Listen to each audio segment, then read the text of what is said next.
The secret to perfectly tender chicken breast isn't complicated techniques or fancy equipment. This Tori Chili is all about juicy chicken coated in a homemade sweet and spicy chili sauce with a coating technique that changes everything. For a printable version of this recipe, visit my website, just Google Tori Chili statue to find me. Let's get started with 300 grams of chicken breast. You want them to be cut roughly the same size so they cook evenly. For the first layer, I'm going to season these pieces with a pinch of salt and white pepper. Then I'll pour in half tablespoon of sake. The alcohol is going to help tenderize our chicken. I'll give everything a good mix to make sure all the pieces are massaged. Next comes a cool technique that's going to keep our chicken tender and juicy. I'll separate one egg, saving the yolk for later. The egg white goes straight into the bowl and mix thoroughly to make sure all the pieces are evenly coated. This is going to help create an amazing texture. Time for 1 tablespoon of potato starch. Sprinkle it over the chicken and mix until every single piece is fully coated.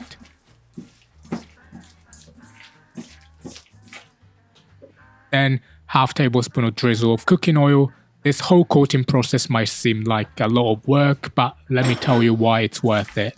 By coating the surface of the meat this way, we're creating a protective barrier that softens the heat applied to the chicken breast and prevent all the flavour and moisture from escaping. The finished dish is going to be so tender and juicy, so I don't recommend skipping this process. While our chicken marinates, set aside and prepare the sauce. Take a small bowl and add 3 tablespoons of water, half tablespoon of light brown sugar, 2 tablespoons of tomato ketchup, half tablespoon of sake, 1 teaspoon of chicken bouillon powder, half teaspoon of dashi granules, and give it a good mix. You might be wondering, how is this spicy? Don't worry, I haven't forgotten that this is a spicy recipe. We'll be adding the spicy ingredients a bit later. Okay, now let's cook. Heat up a large wok or frying pan over medium heat.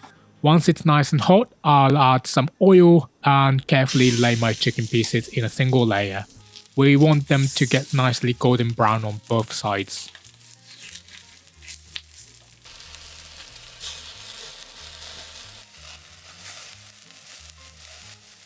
Once they're golden, I'll take the chicken out and set aside on a plate. Don't worry that they're not fully cooked through yet. They'll finish cooking when we put them back in the sauce later. Using the same pan, I'll add a little more oil and throw in half the white part of a finely diced Japanese leek, 3 cloves of garlic, and about 1 tablespoon worth of ginger. I'm going to stir fry these until they release their amazing aroma. Once I can smell the incredible fragrance filling my kitchen, I'll add half tablespoon of chili bean paste and mix it all together.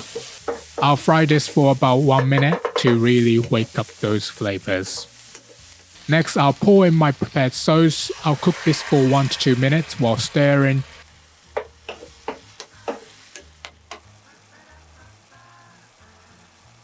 And then I'll return our golden chicken to the pan. At the same time, I'll add about 2 tablespoons of green peas, 1 teaspoon of lemon juice, a drizzle of sesame oil for that nutty finish, and some chili oil for heat. I'll use about half a tablespoon, but you can adjust it according to your spice tolerance. I'll mix everything thoroughly for about a minute, making sure each piece of chicken gets completely coated in the glossy, flavorful sauce. Once they're all glossy and beautiful, I'll turn off the heat.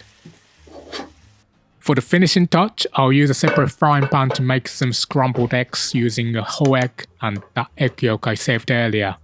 You can make this however you like, but I personally like to heat my eggs slowly over low heat with a little butter for the creamy, custardy texture. I've got to say, the sweet and spicy Tori Chili together with the soft, creamy scrambled eggs is one of my best decisions, and I love it when recipes don't have any leftover egg yolks or whites. Add a bit of salt and pepper to taste, then it's time to plate up this Tori Chili with scrambled eggs. Serve it with a sprinkle of chopped green onions and a side of plain rice to soak up all the delicious sauce. This dish has the perfect balance of heat, tang and sweetness that will have everyone asking for seconds. Want even more delicious recipes? Grab my free cookbook from the link in the description.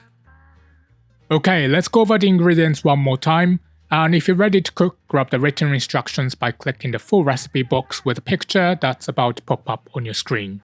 Here we go, the link to the full recipe is on the screen for you now, and if you want to watch more similar videos, don't miss my chicken roundup video on your screen as well.